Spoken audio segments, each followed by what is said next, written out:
a biblioterapia para nós usarmos em terapia sexual. O que é biblioterapia? De verdade, essa é uma técnica que se tem registro de uso desde há 2.500 anos. Quer dizer, desde da época de ouro dos gregos de Atenas, se faz uso de uma leitura para melhorar a saúde, melhorar o bem-estar das pessoas.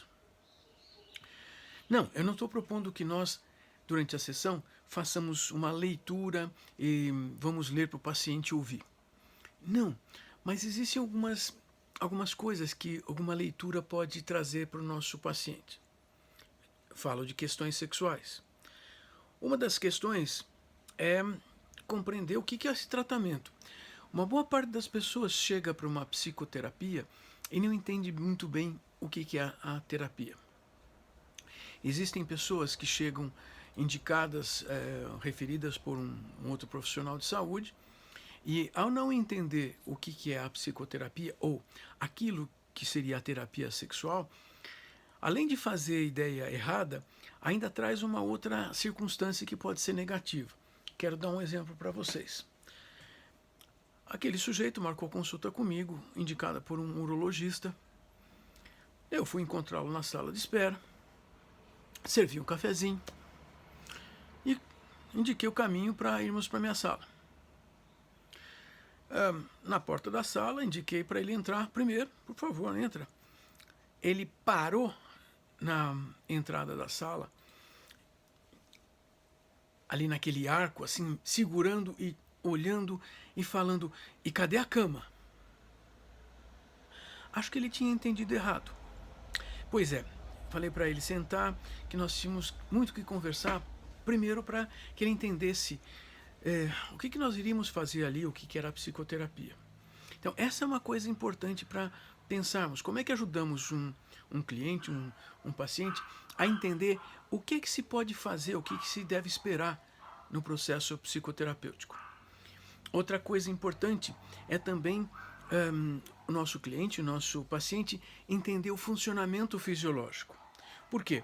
Porque muito do funcionamento fisiológico, se ele não compreender, ele vai fazer ideias erradas, vai desenvolver crenças erradas, e de repente nós queremos produzir alguma coisa com algumas técnicas e ele não consegue fazer nada, porque a ideia que ele tem é baseada em outros princípios. Compreender os problemas sexuais é outra forma de ajudarmos o nosso paciente a caminhar. Afinal de contas, queixas sexuais são várias e muitas vezes as pessoas dão nomes errados ou nomes que atrapalham mais. Quer ver um exemplo? Eu tive um paciente que me veio do oeste do Paraná. Ele é um fazendeiro, mas um jovem de 30 anos que de repente tinha um problema sexual. E eu perguntei: que problema você tem? Ah, eu tenho impotência. Ok, vamos começar a perguntar algumas coisas. E eu sempre vou perguntar o que ele já fez para tratar o problema. E ele me falou que ele tinha feito uma cirurgia. Me assustei porque cirurgias para impotência, ou o nome que nós vamos usar sempre vai ser disfunção erétil, seria alguma cirurgia relacionada à colocação de uma prótese. E ele confirmou que ele tinha colocado uma prótese. E eu perguntei: e o seu pênis fica igual pegar no seu dedo assim? É. E isso não resolveu o seu problema? Não. Mas antes ficava assim também? Ficava. Caramba, algo estava errado. Perguntei mais algumas coisas e no final das contas o que ele me descrevia era que ele ia a um prostíbulo e não sentia nenhuma emoção, não sentia um envolvimento, não sentia um prazer, não achava aquilo interessante. Ele conseguia ter uma ereção, tinha uma relação de penetração, mas aquilo não fazia sentido para ele. Ele não sabia nem explicar o que ele tinha. Então, esse é um outro fator que é muito importante para nós ajudarmos os nossos pacientes a entenderem. Também compreender problemas sexuais da parceira, da parceria sexual, é bastante necessário. Por quê? Veja, Se esse homem tem, ele sente, ele acha, ele se descreve com um problema de ejaculação precoce, ejaculação rápida, e ele explica: ah, a minha ejaculação é rápida porque eu sempre ejaculo antes da minha parceira. Bom, vamos conversar com a parceira. Aí descobrimos o quê? Ela nunca tem orgasmo. Ela não consegue ter orgasmos. Então não interessa se ele fica 10, 15, 20 minutos ou 40 minutos, porque ela não vai conseguir, ele sempre vai ejacular antes. Vejam que o tempo todo eu procuro entender a interação das pessoas envolvidas na relação sexual. Porque se eu não compreender isso, provavelmente eu não vou entender o que o paciente está trazendo, eu não vou entender algumas outras coisas que precisamos fazer até para solucionar. De toda maneira, isso, a leitura vai permitir uma confrontação de ideias, pensamentos, e é uma tarefa, uma atividade que o nosso paciente vai fazer em paralelo. E isso ajuda a mantê-lo também em conexão conosco durante o processo terapêutico. Isso é ótimo. Pois bem, eu tenho uma lista de livros para vocês. Essa lista, e vocês vão estar vendo, alguns são mais antigos, alguns continuam sendo úteis, porque no final das contas nós precisamos de algumas fontes que sejam minimamente seguras. Eu prefiro livros, porque a maior parte das pessoas que procura fontes de informação na internet vai encontrar fontes bem duvidosas. Afinal, todo mundo fala o que quer. Eu percebo que, por exemplo, muita gente usa o argumento de que eu vi no YouTube, eu vi no WhatsApp. Essas não são fontes fidedignas. Normalmente são fontes que trazem mais confusão ou, pior, a tendência das pessoas é de buscar a informação que dê sustentação para o seu próprio pensamento, para a sua crença. Então ela vai procurar um vídeo no YouTube, uma informação que veio pelo WhatsApp, ou qualquer coisa que ela busque na internet, mas ela só vai procurar aquilo que está de acordo com sua crença, o que piora a situação. O que nós vamos buscar com a indicação de leituras é fazer uma abertura do campo perceptual, uma abertura de possibilidades e já, na verdade, um treinamento de pensar alternativas. Claro, eu preciso auxiliar meus clientes a estudarem questões relacionadas à sexualidade feminina. Os homens não sabem nada sobre o que as mulheres precisam fazer, como é que elas funcionam.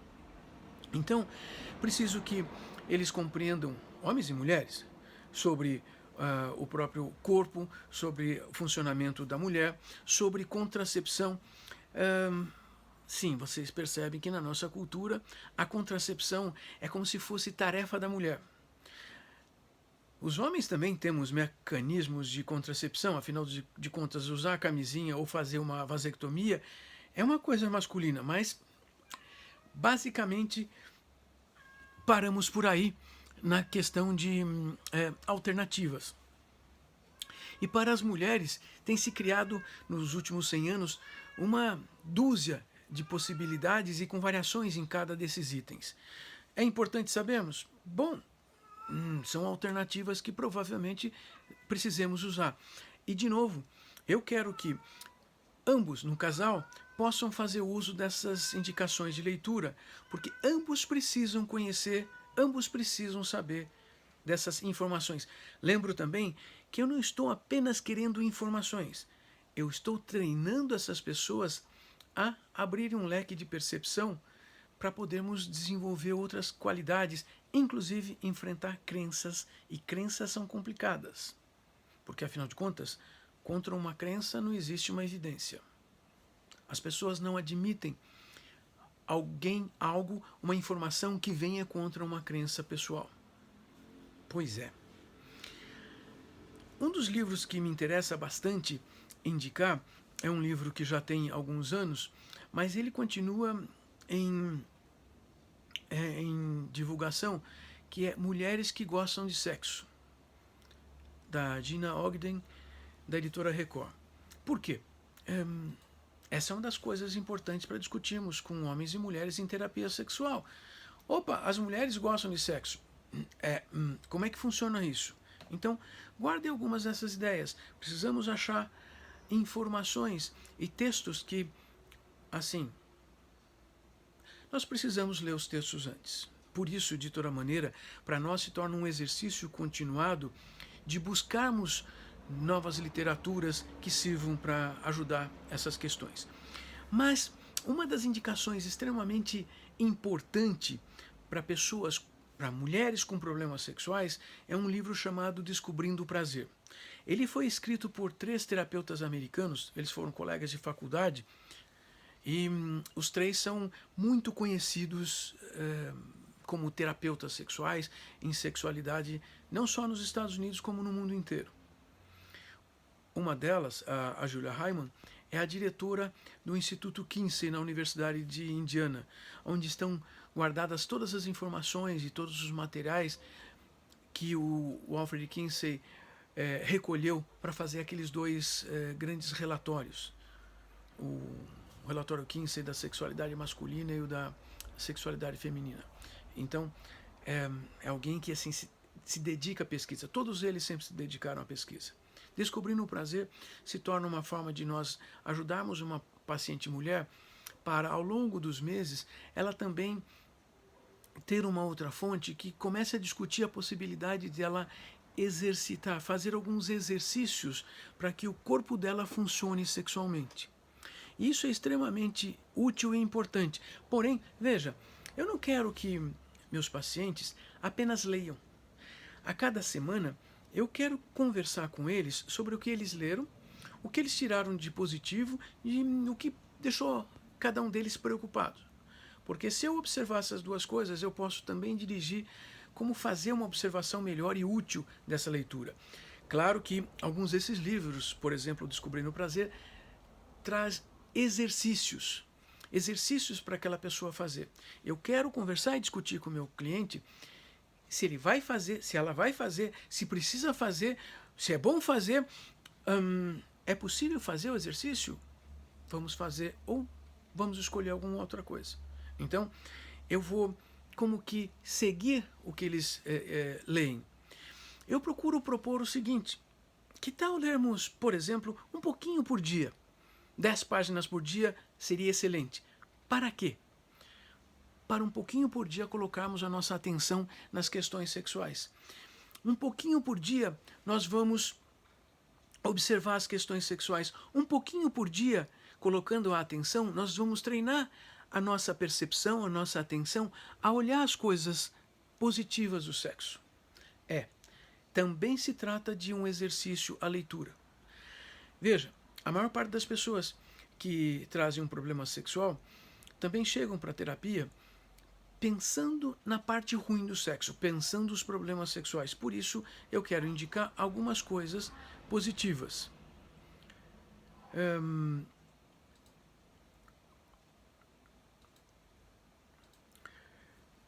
Vamos pensar em mais alguma coisa. Puxa, para os homens, esse texto é extremamente importante.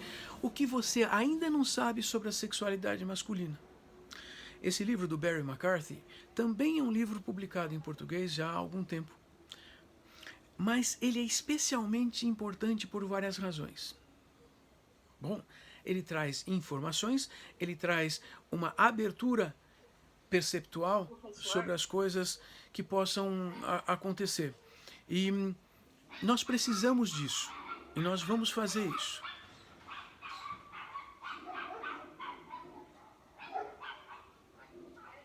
Então, nós temos algumas outras coisas para dar continuidade com leituras. Sabe? Desenvolvimento de variações de comportamento sexual. Isso é importante. Existem 2 livrinhos que foram publicados várias vezes, com várias edições, e até por editoras diferentes, que é A Mulher Sensual e o Homem Sensual. Procure esses livros, porque eles são fáceis de ler, mas eles também fazem uma apresentação de variações de comportamentos que servem para os nossos pacientes desenvolverem técnicas e qualidades. Outra indicação são livros relacionados à massagem. Massagem permite um contato físico. Daqui a pouco também podemos pensar em alguma técnica específica. Veja, comportamentos variados, o erotismo, massagens ou contatos que possam ser eróticos, eles são bastante importantes para nós indicarmos para os pacientes. Então, os livros precisam estar na nossa linha de frente. Pensemos nisso.